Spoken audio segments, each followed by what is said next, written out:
প্যালেস্টাইনের defensive midfielder Mohammad রাশিদের চোট, চিন্তা বাড়ছে অস্কারের। জামশেদপুরে গিয়ে পয়েন্ট নষ্ট, মার খেলো সমর্থকেরা। তো নমস্কার বন্ধুরা, ওয়েলকাম টু এসটিউনিক স্পোর্টস। বন্ধুরা, এই ভিডিওতে আমরা কথা বলবো বেশ কিছু ফুটবল আপডেট নিয়ে, যেখানে অবশ্যই ইস্ট বেঙ্গলকে নিয়ে বেশ কিছু গুরুত্বপূর্ণ আপডেট শেয়ার করা রয়েছে।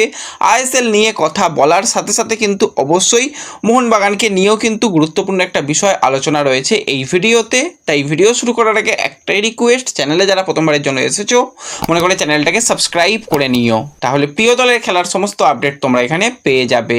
তো চলো আর দেরি না করে ভিডিও শুরু করা যাক। তো সবার প্রথমে যদি আমরা আইএসএল এর ম্যাচ নিয়ে কথা বলি, তো আজ ছিল ডবল হেডার ম্যাচ, যেখানে প্রথম ম্যাচে স্পোর্টিং ক্লাব দিল্লির মুখোমুখি হয়েছিল কেরালা ব্লাস্টার্স। তো দিন বদলায়, কোচ বদলায়, কেরালা কিন্তু বদলায় না। আজ আবারও আমরা দেখতে পেলাম, হ্যাঁ, ম্যাচের পরিসংখ্যানের দিকে যদি আমরা তাকাই, সেখানে কেরালা অনেক বেটার ফুটবল খেলেছে এই স্পোর্টিং ক্লাব দিল্লির তুলনায়। সেখানে তারা 13টা শট করেছে, 5টা শট অন টার্গেট রেখেছে। কিন্তু স্পোর্টিং ক্লাব দিল্লির কাছে এমন কিছু আলাদা মশলা নেই যে তারা বিরাট হাইফাই দল, তাদেরকে যদি না এখনও হারাতে পারে কিছু করার নেই।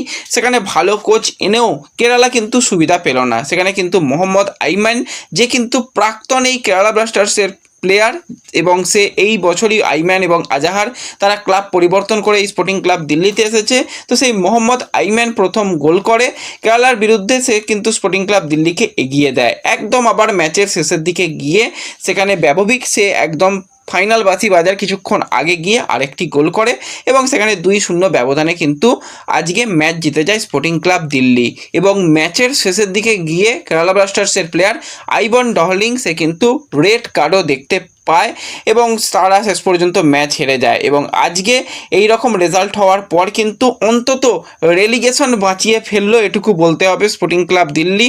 তারা 6 ম্যাচে কিন্তু 5 পয়েন্ট পেল, যেটা কিন্তু একটা খুবই ভালো রেজাল্ট। এখনও কেরালা ব্লাস্টার্স এবং যদি কথা বলি মোহামেডান স্পোর্টিং ক্লাব, তারা কিন্তু জয় পেল না, বাদ বাকি সমস্ত দলই কিন্তু জয় পেয়ে গেল। এবং যেই ম্যাচটা হাই ভোল্টেজ ম্যাচ ছিল, সেই ম্যাচের দিকেও নজর ছিল। হাই ভোল্টেজ এই কারণে, যদি মুম্বাই পয়েন্ট নষ্ট করে তাহলে লিগ আরও জমে যেত, কিন্তু না, সেখানে মুম্বাই রীতিমতন ডমিনেট করেছে ওড়িশা এফসির বিরুদ্ধে। সেখানে কিন্তু টোটাল 18টা শট, 8টা শট অন টার্গেটের পরেও একটি মাত্রই গোল ছাংতে করেছে। শেষের দিকে গিয়ে আরও একটি গোল হয়েছিল, কিন্তু সেটা অফসাইডের জন্য বাতিল করা হয়। পুরোপুরি ডমিনেট করা যাকে বলে, সেটা কিন্তু মুম্বাই করেছে।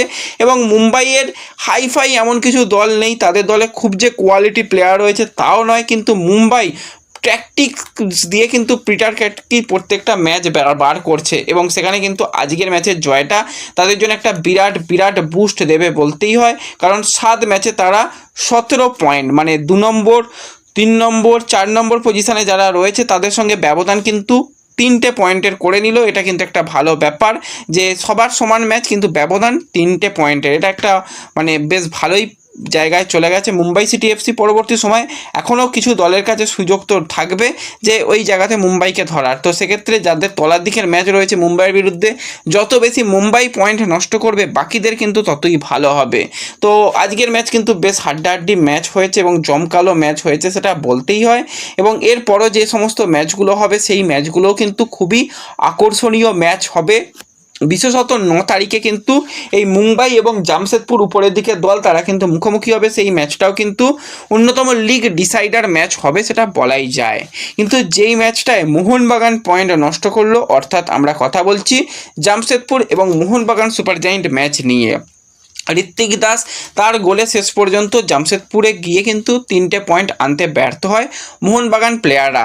তো ম্যাচের আগেই তোমাদের বলেছিলাম যে প্রচুর অ্যাওয়ে ফ্যান তারা ট্রাভেল করেছে, টিমকে তারা সাপোর্ট করতে যাচ্ছে, সেটা স্বাভাবিক। কারণ পাশাপাশি রাজ্য থাকলে যেটা হয় যে সেই সাপোর্টটা কিন্তু অ্যাওয়ে টিমও পায়। তো সবই কিছু ঠিক রয়েছে, কিন্তু এই জামশেদপুরের যে সমস্ত ফ্যান রয়েছে তারা কিন্তু ভাই খুবই জঘন্য, খুবই নোংরা ফ্যান। কারণ এর আগেও আমরা দেখেছি মোহনবাগান সমর্থকদের গায়ে হাত তোলা, জার্সি ছেঁড়া এবং রীতিমতন হাতাহাতি মারামারি সিচুয়েশান পর্যন্ত ঘটেছে। তারপরেও আইএসএলের তরফ থেকে একটা কঠিন ব্যবস্থা নেওয়ার পরেও কিন্তু এই রক্ত ঝরা বন্ধ হলো না। এই ম্যাচের শেষেও কিন্তু দেখা যায় বেশ কিছু ক্ষিপ্ত বলতে গেলে প্রায় তাদের সমর্থক বলাই যায় না, তারা কিন্তু এসে কিছু মোহনবাগান সমর্থকের উপর কিন্তু রীতিমতন আক্রমণ করে। সেখানে কিন্তু আমাদের একজন বালির দাদা, তো সেও কিন্তু সেখানে আক্রান্ত হয়, তার মাথা ফাটে এবং বেশ কয়েকটা তার মাথায় সেলাই পড়েছে, রক্তাক্ত হয়, জার্সি ছেঁড়া হয়। শুধু সে নয়, তাছাড়াও কিন্তু আরও কিছু জনের গায়ে এরকমভাবে হাত তোলা হয়েছে। ভাই কোনো দরকার নেই জামশেদপুরে এরপরে যখন মোহনবাগানের খেলা থাকবে, মোহনবাগানের তরফ থেকে পুরো পরিষ্কার যে আমাদের ওই জায়গাতে খেলতে যেতে প্রবলেম রয়েছে, ডিসিপ্লিনারি ইস্যু দেখিয়ে ম্যাচগুলো নয় ক্লোজ ডোর করা হোক, তা না হলে দরকার নেই ওই জায়গাতে ম্যাচ খেলতে যাওয়ার কোনো মানেই হয় না, যেখানে গিয়ে সমর্থকেরা তারা আহত হচ্ছে দিনের পর দিন।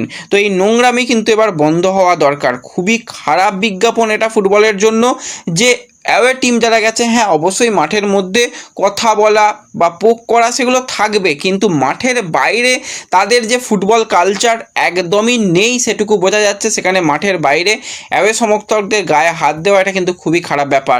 যদি এই ব্যাপারটা কলকাতাতেও হতো তাহলেও সেটা খুব খারাপ ব্যাপার হতো, জামশেদপুরে হয়েছে তাও বলছি এটা খুবই খারাপ ব্যাপার। এই জিনিসটা কিন্তু বন্ধ হওয়া দরকার, কারণ এটা শুধু এই বছরের ঘটনা নয়, লাস্ট কয়েকটা বছরই আমরা দেখেছি হ্যাঁ দুটো ক্লাবের মধ্যে রাইভালরি খুব ভালো রয়েছে, ফুটবলের জন্য সেটা খুবই ভালো বিজ্ঞাপন, কিন্তু ফুটবলের বাইরে গিয়ে সমর্থকদের গায়ে হাত পড়া যদি একটু এদিক ওদিক হয়ে যেত, যদি কোনো সমর্থক খুব সিরিয়াস ইনজুরি পেত বা যদি কেউ আমাদের মানে সমর্থক গিয়ে যদি খুবই আক্রান্ত হয়ে যদি শেষ পর্যন্ত মারা যেত, তখন কি হতো?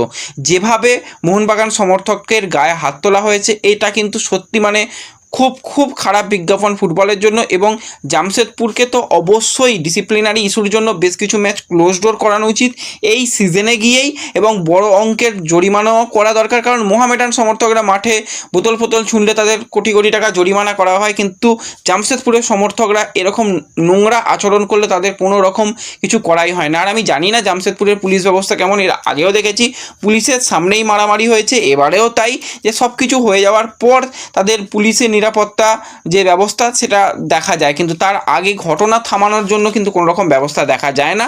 ম্যাচের আগে নিরাপত্তা থাকে, কিন্তু ম্যাচ চলাকালীন বা ম্যাচের পরেও কিন্তু এই জঘন্য ব্যবস্থা কিন্তু এবার বন্ধ হওয়া দরকার, সেটুকু আমার মনে হয়। এই ব্যাপার নিয়ে আমি আমার মতন করে কথা তুললাম, প্রত্যেকে সোশ্যাল মিডিয়া ইউজ করো, প্রত্যেকে কিন্তু এই ব্যাপারটাকে নিয়ে কথা বলো যেন এই জিনিসটা এবার বন্ধ হয়, তাহলে অন্তত ফুটবলটুকু বাঁচবে, সমর্থকরা গিয়ে তাদের প্রিয় দলকে সাপোর্ট করতে পারবে। আজকে মোহনবাগান সমর্থকের সঙ্গে এটা হয়েছে, কালকে ইস্টবেঙ্গল বা মোহামেডান বা আরও অন্য ক্লাবের সমর্থকদেরও তো এই অবস্থাই হবে।